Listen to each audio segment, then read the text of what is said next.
और रूस और यूक्रेन के बीच युद्ध में रूस भले ही भारी पड़ रहा है, लेकिन यूक्रेन से उसे हर मोर्चे पर कड़ी टक्कर मिल रही है। यूक्रेन के राष्ट्रपति जेलेंस्की के हौसले ने पुतिन को परेशान कर रखा है।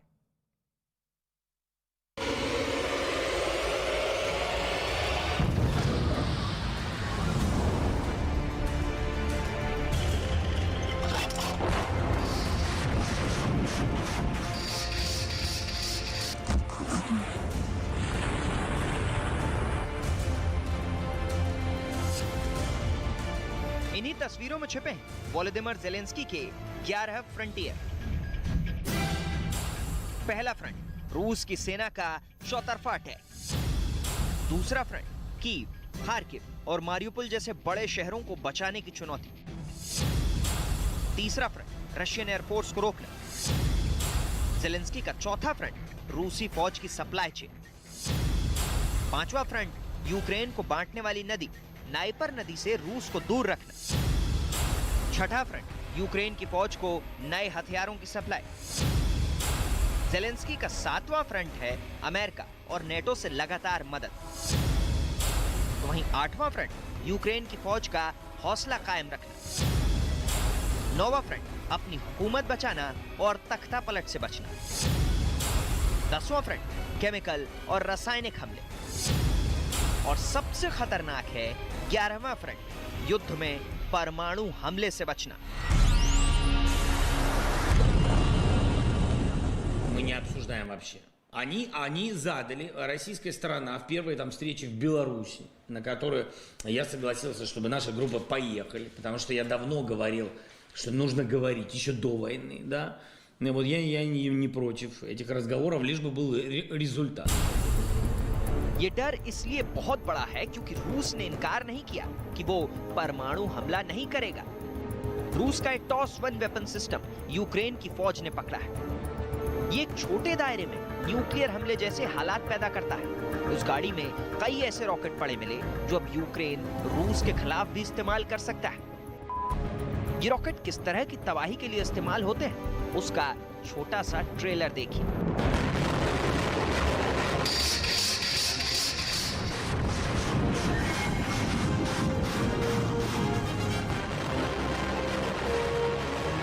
टॉस-1 से दागा जाने वाला रॉकेट जब फटता है तो आसपास ऑक्सीजन को खत्म कर देता है।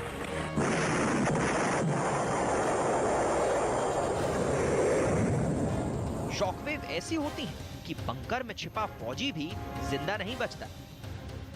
इन हथियारों के इस्तेमाल को लेकर रूस की बहुत आलोचना हो रही है।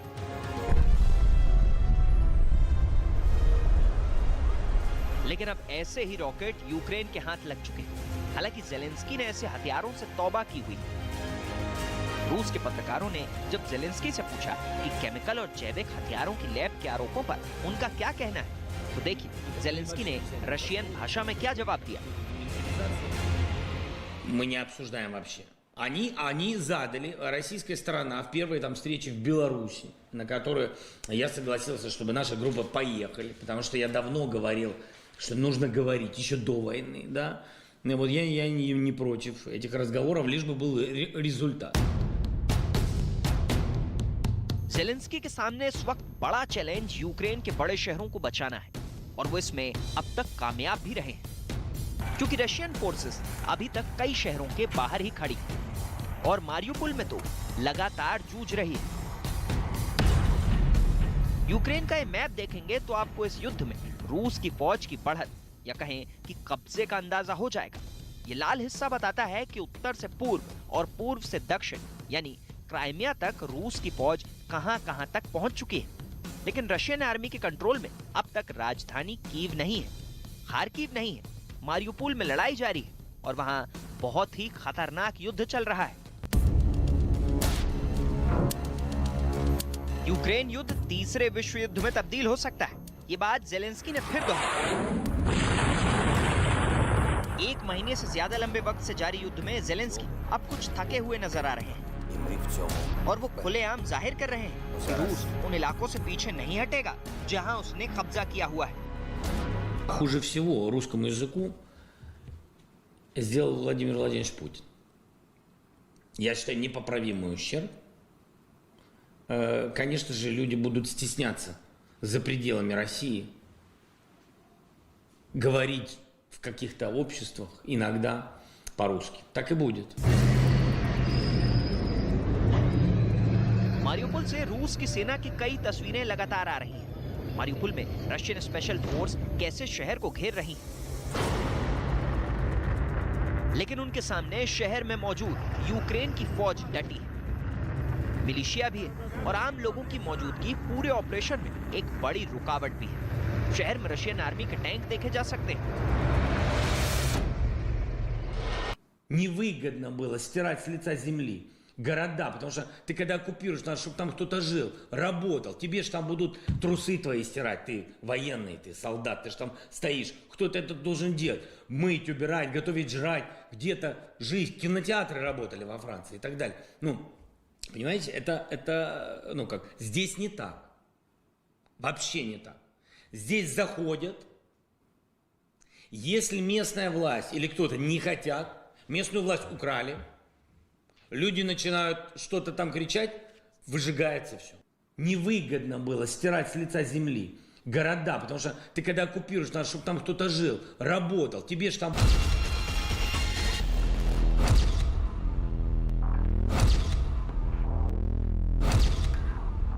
मारियुपोल इस वक्त 80% तबाह हो चुका है। कुछ ही पॉकेट बची जहां बमबारी नहीं हुई।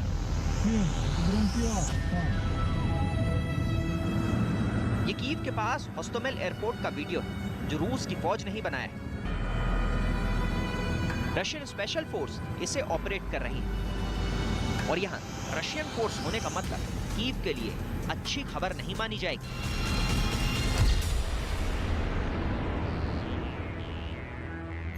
अब कीव में 500 किलोमीटर दूर पश्चिम में पोलैंड बॉर्डर के पास लवीव में रूस की बॉम्बिंग भी तेज हो गई। रूसी फाइटर जेट लवीव को बराबर निशाना बना रहे हैं, यानी यूक्रेन का एयर डिफेंस अब पूरी तरह फेल हो चुका है। रूस की आर्टिलरी अटैक का शिकार लवीव की ऑयल टैंक बने। इन टैंकर से रूस के 3 रॉकेट टकराए और फिर सब धू धू कर जलने लगा। रूस के इस खतरे को देखते हुए शहर के 2 लाख लोग पोलैंड में जाकर पनाह लेने पर मजबूर हो गए। लवीव पश्चिमी यूक्रेन का बड़ा शहर है। पोलैंड में जब से अमेरिका के राष्ट्रपति का दौरा हुआ है, रूस ने लवीव पर अपने हमले बढ़ा दिए हैं। इस वक्त यूक्रेन की सेना पर कैसे पिन पॉइंट हमले हो रहे हैं, उनके वीडियो अब गौर से देखिए।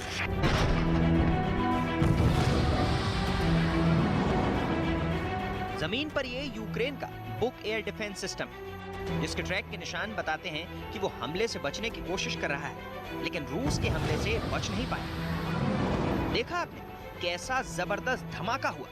एक बार फिर देखिए। ऐसी मिसाइलों में रूस के विमानों को बहुत नुकसान पहुंचा और रूस अब उन्हें चुन चुन कर खत्म कर रहा है। ऐसे हमलों में ड्रोन अटैक्स का बहुत बड़ा रोल है, जो युद्ध के 1 महीने बाद और बढ़ता जा रहा है। Кроме того, в районе аэродрома Чернобаевка Херсонской области сбиты в воздухе 5 ракет украинской реактивной системы залпового огня «Смерч». В течение суток 27 марта оперативно-тактической авиацией и ракетными войсками поражены 36 военных объектов Украины. Среди них 2 пункта управления, 2 зенитных ракетных комплекса, 1 установка реактивной системы залпового огня, 3 склада боеприпасов и 2 склада горюче-смазочных материалов, 23 района сосредоточения украинской боевой техники.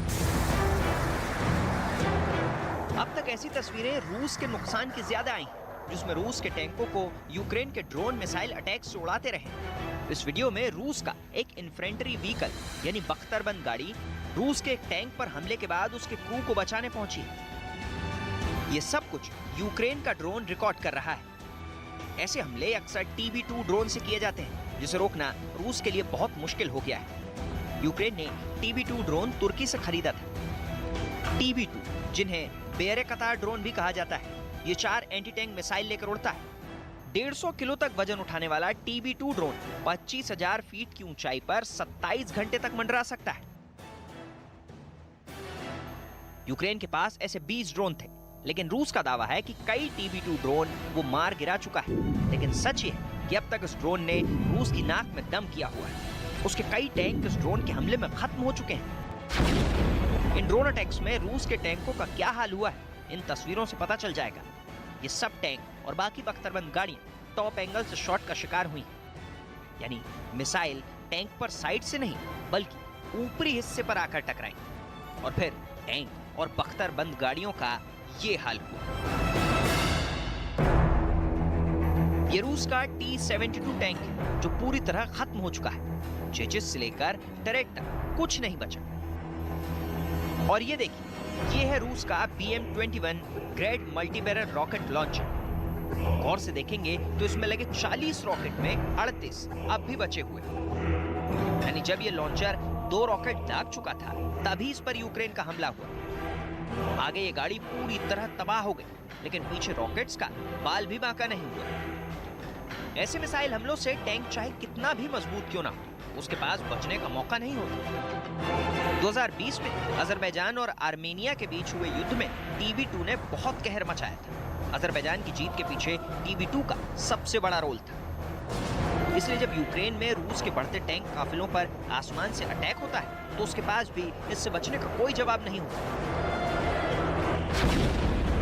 लेकिन टॉप एंगल शॉट को लेकर रूस का सबसे बड़ा डर TB2 ड्रोन ही नहीं, वो man portable anti tank missile भी हैं, जिन्होंने रूस के सैकड़ों टैंकों को तबाह किया है। जब ये मिसाइल टैंक में घुसती हैं तो टैंक का ऐसा हश्र होता है कि क्रू के पास बचने का कोई मौका तक नहीं होता।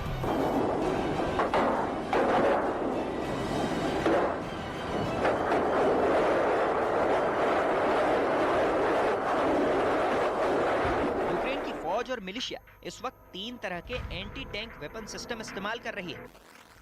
इनमें पहला है अमेरिका से मिला javelin anti tank guided missile system, जिसकी रेंज 4 किलोमीटर है। दूसरा ब्रिटेन से मिला NLAW सिस्टम, यानी next generation light anti tank weapon, range 800 metre है। ये दोनों टॉप एंगल अटैक वाली मिसाइल है। तीसरा है स्वीडन से मिला AT-4 rocket launcher. 600 metre range वाले इस सिस्टम का इस्तेमाल अमेरिकी सेना ने अफगानिस्तान में भी किया है। अब रूस ने भी एंटी टैंक मिसाइलों से हमले बढ़ा दिए। ये कॉनकुर एंटी टैंक गाइडेड मिसाइल है जो 4 किलोमीटर दूर मौजूद टैंक को भी उड़ा सकती है। रूस भी ऐसी मिसाइलों से यूक्रेन की सेना को बड़ा नुकसान पहुंचा चुका है। लेकिन टारगेट जमीन पर ही नहीं, आसमान में उड़ते विमान भी बन रहे हैं और एयर डिफेंस सिस्टम बहुत ही सटीक निशाने के साथ काम कर रहे हैं। रूस के रक्षा मंत्रालय ने दावा किया कि उसने चर्निव में यूक्रेन की एयरफोर्स के 4 सुखोई 24 विमान मार गिराए हैं। सुखोई 24 बॉम्बर विमान है जो सोवियत संघ के दौर का है। वहीं रूस ने डोनेस्क में यूक्रेन का एक सुखोई 27 विमान भी मार गिराने का दावा किया। Авиацией средствами противовоздушной обороны российских воздушно-космических сил за сутки сбиты в воздухе 4 самолета Су-24 военно-воздушных сил Украины над Черниговской областью. Из них 2 в районе Репки, еще 2 в районе Городня. В районе Краматорска Донецкой области сбит 1 украинский истребитель Су-27. За сутки уничтожено 19 украинских беспилотных летательных аппаратов. ये जलता हुआ मलबा यूक्रेन के सुखोई 27 का ही बताया जा रहा है।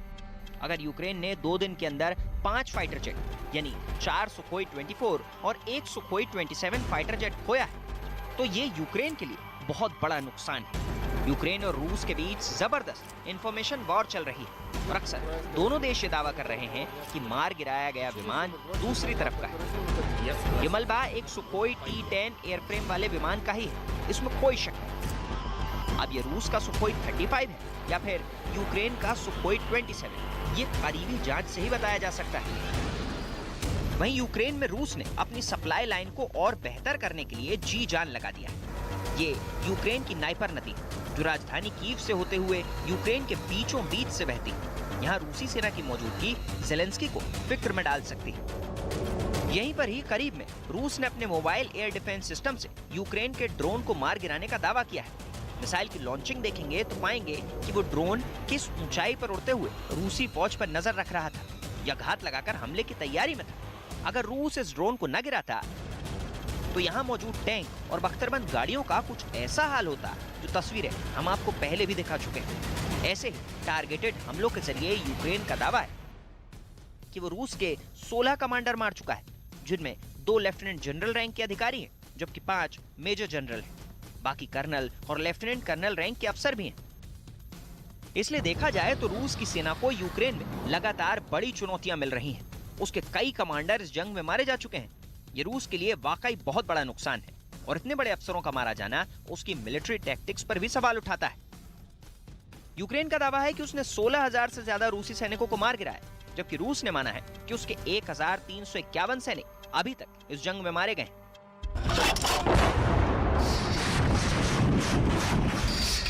इसलिए सच क्या है, इसकी निष्पक्ष बातें यूक्रेन युद्ध से पूरी तरह बाहर नहीं आ पा रहे हैं। दोनों देशों के अलग अलग दावे, नुकसान दोनों तरफ बहुत ज्यादा हो रहा है, लेकिन जमीन पर मौजूद फौज का हौसला न टूटे, ये कोशिश भी यूक्रेन और रूस दोनों देश पुरजोर तरीके से कर रहे हैं।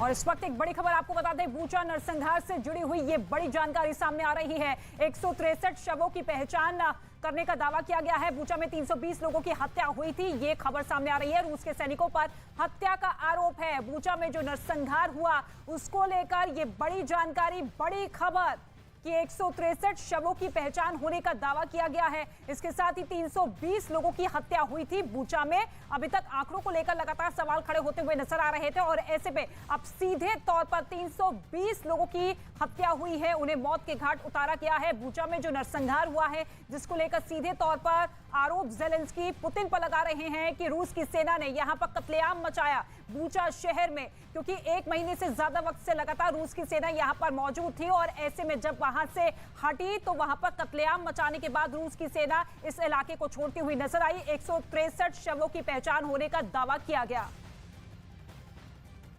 तो बूचा में 320 लोगों की मौत का दावा यहां पर किया गया है और लगातार दोनों देशों के बीच में जंग लगातार जारी है और ऐसे में बूचा में जो नरसंहार हुई है उसके बाद लगातार अब कई सवाल अलग देश उठाते हुए नजर आ रहे हैं कि आखिर ये जो हत्या हुई है, जो नरसंहार कत्लेआम वहां पर हुआ है, इसकी जवाबदेही आखिर कैसे तय होगी। लेकिन रूस पर प्रतिबंध और कड़े करने के लिए अब बहुत से ऐसे देश हैं जो कि लामबंद हो चुके हैं। तेल और गैस की सप्लाई करने वाला रूस जो कि अलग अलग देशों तक पहुंचाता था, कई देश अब खुलकर सामने कह चुके हैं कि रूस से हम तेल और गैस नहीं लेंगे। ऐसे में जो आरोप यहां पर यूक्रेन की तरफ से लगाए गए हैं पुतिन पर, उन आरोपों को निराधार बताते हुए पुतिन नजर आ रहे हैं। उन्होंने साफ तौर पे ये कहा कि देखिए ज़ेलेंस्की कर रहे हैं, जितने भी शहर बर्बाद हो रहे हैं, लोगों की जान जा रही है, इसके पीछे एक एजेंडा फिक्स किया हुआ है यूक्रेन की तरफ से, ज़ेलेंस्की की तरफ से। और ऐसे में विश्व स्तर पर रूस की इमेज को धूमिल करने की कोशिश ज़ेलेंस्की की तरफ से है। लेकिन इन सब चीजों के बीच में आम लोगों का कत्लेआम हो रहा है। बूचा में सबसे कहर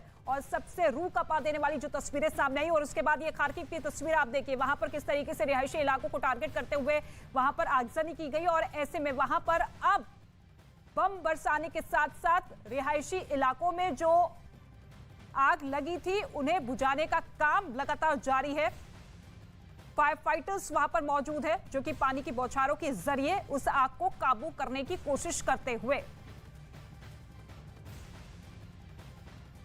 और तस्वीरें आपने देखी कि किस तरीके से खार्किव में यहां का माहौल बना हुआ है। लेकिन इसके साथ ही बहुत से ऐसे शहर हैं जहां पर रूस की सेना इस वक्त छोड़ चुकी है, उन इलाकों को दूसरी तरफ शिफ्ट हो चुकी है। ये बड़े दावे यूक्रेन की तरफ से किए गए हैं। हालांकि राजधानी कीव पर पूरा होल्ड करने की कोशिश थी, लेकिन जब वहां से पलटवार यूक्रेन की तरफ से जबरदस्त मिला तो ऐसे में रूस की सेना अब पीछे हो चुकी है। तो दूसरी तरफ आप देखिए वो तमाम ऐसे महत्वपूर्ण शहर जहां पर इस वक्त यूक्रेन की पूरी आर्थिक व्यवस्था टिकी रहती है। खार्किव शहर जहां पर शुरुआती तौर में रूस की सेना ने कब्जे का दावा किया था, लेकिन अब स्थिति यहां पर कुछ ना कुछ बदलती हुई नजर आ रही है, क्योंकि बहुत से ऐसे इलाके खार्किव के जहां पर रूस की सेना को पीछे कर दिया गया है यूक्रेन की तरफ से। और इसके साथ ही काले धुएं का गुब्बार जो कि रूस की बमबारी की वजह से वहां से निकलकर सामने आई है और ऐसे में उस आग को बुझाने के लिए वहां पर फायर फाइटर्स मौजूद हैं और युद्ध स्तर पर रेस्क्यू ऑपरेशन भी लगातार जारी है। जो लोग वहां पर फंसे हुए हैं उन्हें निकालने का काम जारी है। तो दूसरी तरफ आप देखिए जो बाइडेन जो कि लगातार पुतिन के खिलाफ बयानबाजी कर रहे हैं, क्रूर तक बता चुके हैं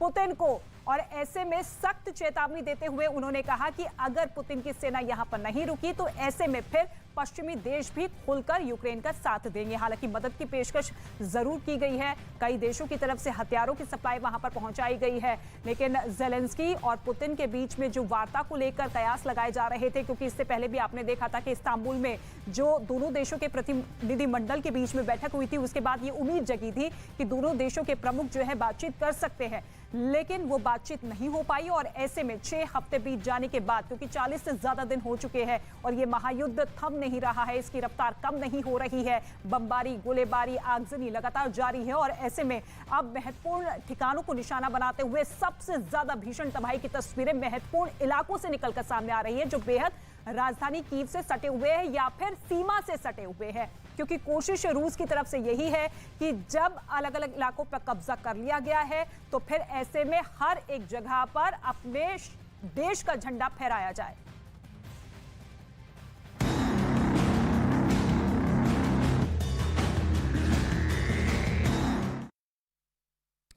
और इस वक्त एक बड़ी खबर आपको बता दें, पाकिस्तान के प्रधानमंत्री इमरान खान अपने पद से आज ही इस्तीफा दे सकते हैं। इस वक्त की बड़ी खबर मिल रही है, पाकिस्तान की संसद में कल इमरान सरकार के खिलाफ अविश्वास प्रस्ताव पर वोटिंग है और इससे पहले खबर है कि आज ही इमरान खान इस्तीफा दे सकते हैं। इस बात का दावा पंजाब के पूर्व गवर्नर ने किया है कि आज इमरान खान अपना इस्तीफा दे सकते हैं। कल सुप्रीम कोर्ट के हाथों जिस तरीके से फजीहत इमरान खान की हुई, तो ऐसे में वोटिंग से बचने के लिए इमरान खान आज इस्तीफा दे सकते हैं। पंजाब के पूर्व गवर्नर की तरफ से यह बड़ा दावा किया गया है। 4 दिन तक लगातार सुप्रीम कोर्ट की तरफ से सुनवाई चली और कल 8 बजे के बाद, रात 8 बजे के बाद जो फैसला आया सुप्रीम कोर्ट की तरफ से, उसने सीधे तौर पर इमरान खान की मुश्किलें बढ़ा दी है। इमरान खान ने आइन शिकनी की है, सदर पाकिस्तान आरिफ अली ने आइन शिकनी की है, डिप्टी स्पीकर जो हैं उन्होंने भी आइन शिकनी की है, उनके जो मुआवनीन वज़ीर कानून फवाद चौधरी साहब ने, उन्होंने भी कानून और आइन को जो है तोड़ा है, एब्रोगेट किया है। ये इस्तीफ़ा देने जा रहा है आज जो प्रेस कॉन्फ्रेंस है, क्योंकि और तो इसके पास है कुछ नहीं, मगर ये गलतफहमी में ये सियासी मजलूम बनने की कोशिश कर रहा है और यही उसका जो है, पहले उसने सरप्राइज़ दिया कि सारा आइन को ही सत्यानाश करके रख दिया और असेंबलियाँ तोड़ दी और अपने आप को फिर आरिफ अली साहब से अबूरी वज़ीर आज़म बनवा लिया अपने आप को, ताकि मेरी विकेट पर जो है ये इसकी इना जो है इस मुल्क के आइन से बड़ी है। और इसके साथ ही एक और बड़ी खबर आपको बता दें, सियासी घमासान के बीच पाकिस्तान से बड़ी खबर सामने आ रही है। सुप्रीम कोर्ट के फैसले के बाद इमरान खान अपनी कानूनी टीम के साथ अहम बैठक कर रहे हैं। इस मीटिंग में आगे की रणनीति पर चर्चा हो रही है, वहीं मीटिंग में अविश्वास प्रस्ताव पर भी चर्चा होगी। सियासी संकट के बीच इमरान खान की ये महत्वपूर्ण बैठक, जिसमें आगे की रणनीति पर चर्चा हो रही है। अपनी कानूनी टीम के साथ इमरान खान बैठक कर रहे हैं, मीटिंग चल रही है इमरान खान की, जिसमें अविश्वास प्रस्ताव पर चर्चा होने की पूरी संभावना है, क्योंकि कल वोटिंग होनी है अविश्वास प्रस्ताव पर सुबह 10 बजे और ऐसे में सुप्रीम कोर्ट ने यह कह दिया है कि रात 10 बजे से पहले इस प्रस्ताव पर फैसला आना चाहिए। जो फैसला लिया गया था अविश्वास प्रस्ताव को जो खारिज किया गया था, उसे सुप्रीम कोर्ट असंवैधानिक बता चुका है, अनकॉन्स्टिट्यूशनल बता चुका है और इसके साथ ही संसद को बहाल कर दिया गया है। कल वोटिंग होनी है अविश्वास प्रस्ताव पर और ऐसे में अंक गणित में इमरान खान पूरी तरीके से कमजोर पड़ते हुए नजर आ रहे हैं, क्योंकि विपक्ष के पास इस बार देखिए 200 से ज्यादा बहुमत का आंकड़ा है और ऐसे में विपक्ष लगातार ये दावे कर रहा है कि इमरान सरकार संकट में घिरने के साथ साथ अब सत्ता पर काबिज होने के लायक नहीं है और ऐसे में आगे की रणनीति क्या कुछ होनी चाहिए इमरान खान की, इसको लेकर ये महत्वपूर्ण बैठक इमरान खान की चल रही है। अदिल इस वक्त हमारे साथ मौजूद है। अदिल, क्या कुछ अपडेट इस बैठक को लेकर, क्या कुछ संभावना, क्या कुछ निकल सकता है इस बैठक में इमरान खान के भविष्य के तौर पर? जी, इमरान खान की जो लीगल टीम है उसने आज इमरान खान को ब्रीफ किया है, जो भी लीगल एस्पेक्ट्स हैं, जो कानूनी नुक्ते हैं, बिलखसूस जो नेशनल असेंबली का सेशन बुलाना है उससे मुतालिक भी उनको आगाह किया है। और गुज़िश्ता रोज जो अदालत ने एक फैसला दिया है, एक तारीखी landmark judgement supreme court of Pakistan की जानिब से आई है, उस पर भी प्राइम मिनिस्टर को ब्रीफ किया गया है। और अब बताया जा रहा है कि लगभग कुछ देर के बाद ही 2 बजे के करीब प्राइम मिनिस्टर एक कैबिनेट मीटिंग हेल्ड करने जा रहे हैं और उसके साथ ही एक पॉलिटिकल मीटिंग जो है वो भी करने जा रहे हैं। और साथ साथ ये बताया जा रहा है कि प्राइम मिनिस्टर आज एक खिताब करेंगे और उसके साथ साथ ये भी कहा जा रहा है कि जो प्राइम मिनिस्टर हैं वो इस्तीफा दे देंगे, जैसा कि लतीफ खोसा ने अभी आपसे कुछ देर कबल मीडिया से गुफ्तगू की है कराची में, हाई कोर्ट के बाहर उन्होंने गुफ्तगू की। उन्होंने कहा है कि प्राइम मिनिस्टर इस्तीफा दे सकते हैं, अपना रेजिग्नेशन दे सकते हैं, मगर अभी कहना कुछ भी कबल अज वक्त है, क्योंकि इमरान आज खान देश जो है को भी वो संबोधित करेंगे इमरान खान। इससे पहले भी कई बार देश को संबोधित कर चुके हैं, इमोशनल कार्ड खेल चुके हैं। तो आपको लगता है कि संबोधन से पहले ये बड़ा कदम उठाया जा सकता है या फिर सामूहिक इस्तीफा होगा उनके सांसदों का, उनके विधायकों का? जी, उनके करीबी लोग तो ये कह रहे हैं कि इस्तीफा नहीं होगा, बल्कि इमरान खान एक और सरप्राइज देंगे। और वो लोग आज भी बज़िद हैं कि इमरान खान पहले भी ठीक थे, आज भी ठीक है, और ना ही वो ये मानने को तैयार है कि इमरान खान ने एक कॉन्स्टिट्यूशन की खिलाफ वर्जी की है, आइन शिकनी की है, आइन तोड़ा है, जो कॉन्स्टिट्यूशन है उसको तोड़ा है। इस बारे में वो बिल्कुल भी ये बात मानने को तैयार नहीं, बल्कि सुप्रीम कोर्ट को ही वो इल्ज़ाम दे रहे हैं जो पीटीआई के वर्कर्स हैं।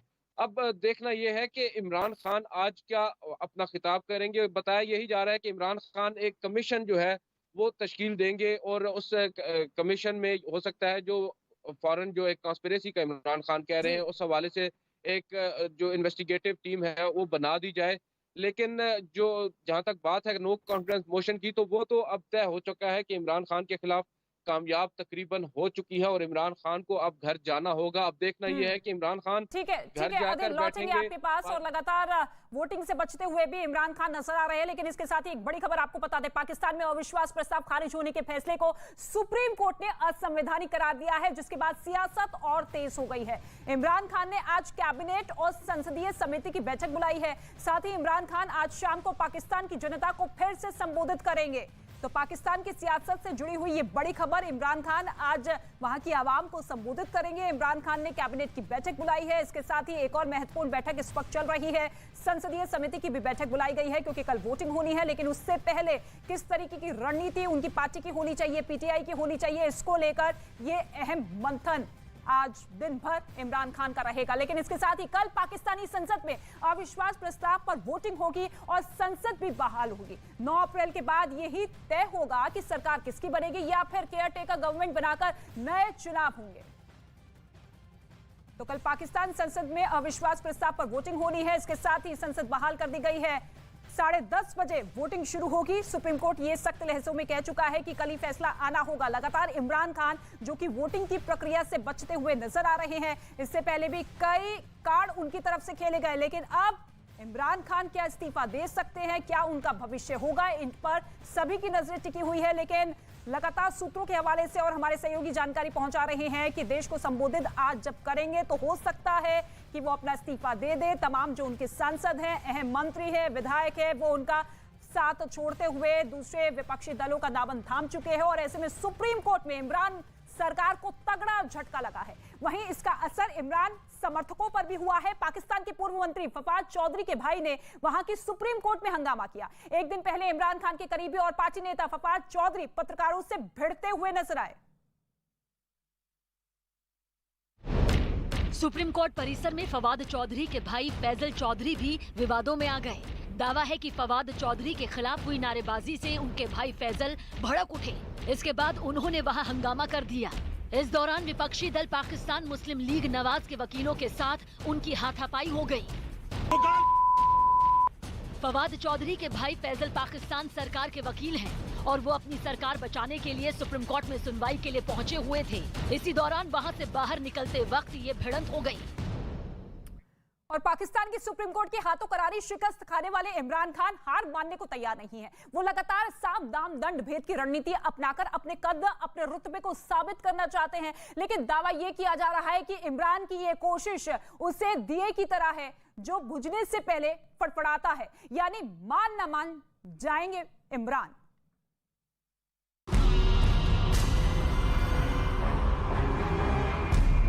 सुप्रीम कोर्ट की बॉलिंग से clean bowled Imran. National assembly की बहाली से फेल हुआ नियाजी का दांव।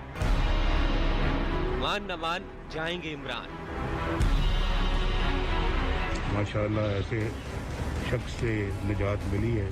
इमरान खान को सत्ता का मोह इस कदर भाया है कि वो आखिरी वक्त तक संघर्ष का ऐलान कर रहे हैं। और ऐसा इसलिए क्योंकि अविश्वास प्रस्ताव के दौरान जिस सियासी दांव को उन्होंने विपक्ष पर अपनाया, वो दांव सुप्रीम कोर्ट के फैसले के बाद फेल हो चुका है। हालांकि अभी भी इमरान आखिरी वक्त तक संघर्ष का दावा कर रहे हैं। दावा किया जा रहा है कि हर पैतरा अपनाने वाले इमरान इस बार भी कोशिशों के दिए से अपना घर रोशन करना चाहते हैं। बताया जाता है कि इस बार इमरान की पार्टी पीटीआई के सांसदों और विधायकों के सामूहिक इस्तीफे का ऐलान हो सकता है। अपनी शिकस्त से तिलमिलाए इमरान की पार्टी देश भर में जोरदार प्रदर्शन कर सकती है। नई सरकार पर दबाव बनाने के लिए इमरान की पार्टी आक्रामक रुख अख्तियार कर सकती है। यही नहीं, इमरान खान की पार्टी कोर्ट जाने की तैयारी कर रही है ताकि सरकार को गिराने की विदेशी साजिश की जांच करने के लिए एक आयोग बनाया जा सके। माशाल्लाह ऐसे शख्स से निजात मिली है जिसने पाकिस्तान को बिल्कुल मुआशी तौर पे तबाह बर्बाद किया है, पाकिस्तान के आम आदमी को भूखा मार दिया है और पाकिस्तान को बिल्कुल कंगाल करके रख दिया है और पाकिस्तान को एक अपना बहुत ही ऐसी जगह पे पहुंचा दिया जहां कभी तसव्वुर नहीं हो सकता।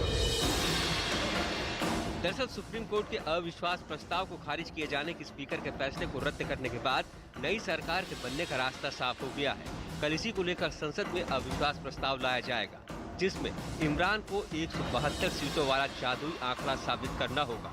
लेकिन नंबर गेम में अभी तक पीछे चल रहे इमरान खान के लिए संभावनाओं का कोई दरवाजा खुलता दिखाई नहीं दे रहा है। यही वजह है कि पाकिस्तान में शहबाज शरीफ के रूप में केयर टेकर सरकार का गठन हो सकता है। पाकिस्तान के 22 करोड़ अवाम की दुआएं जो है रब ताला ने कबूल की हैं और अदालत उज़्मा ने एक ऐसा फैसला दिया है जिससे कि न सिर्फ पाकिस्तान का जो आइन है वो बच गया है, पाकिस्तान बच गया है। और अदालत उज़्मा ने ये फैसला दे के अपनी जो उन्होंने अपना वकार और अपना उनकी जो इंडिपेंडेंस है उसको 4 चांद लगाए हैं। उधर एक्सप्रेस ट्रिब्यूनल की रिपोर्ट के मुताबिक मुख्य न्यायाधीश ने टिप्पणी की है कि नेशनल असेंबली की बहाली के बाद भी देश में कोई स्थिरता नहीं होगी। यही वजह है कि नए चुनावों की आशंका भी जताई जा रही है।